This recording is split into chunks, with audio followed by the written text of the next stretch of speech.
welcome to Longleat's tree planting project. So here we are down by the gorillas and next to our carnivore fence, and we had a crop of poplar trees that were so big and tall towards the end of their life cycle. We were worried that they were going to fall down and damage the fencing.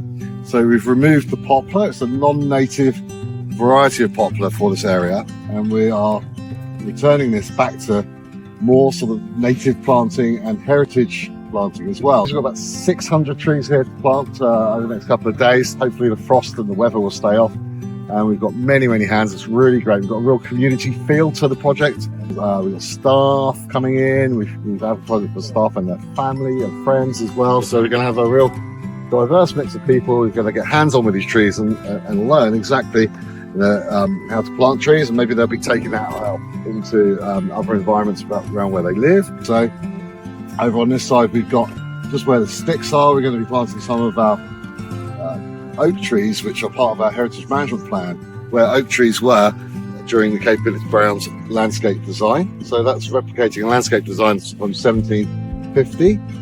And then around this area, we're going to be planting hazel trees. So this has got a history. We look back into the records, and about the last 300 years, hazel has been growing here until poplar was planted in 1950.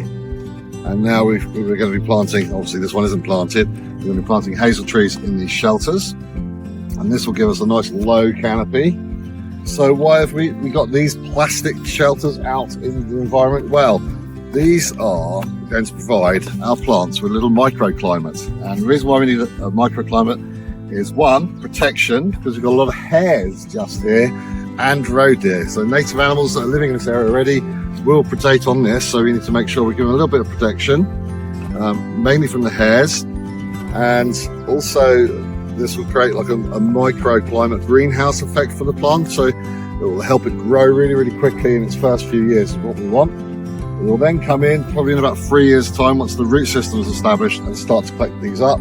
Some of them get reused on other projects, or if not, we take them down to the recycling centre.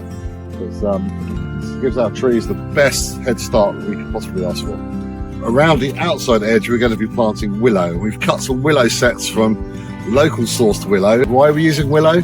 Well, the browse team will be cutting this willow and using it as for feeding animals, both the gorillas right here and also the giraffes up in the park. They love the willow.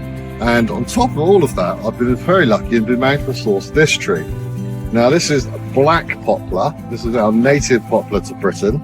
It's one of the rarest trees in Britain. We could say endangered. There are only 7,000 of these left in the wild, for which there are only 300 females. We've managed to get ourselves 25 males, and we're going to be planting these around this area. So it's a wetland floodplain plant that's been used throughout history for feeding animals as well, so that's going to be really exciting. We'll let some of them grow on to become trees, and some of these will also be pollarded or cut regularly, and the material taken from that to feed our animals.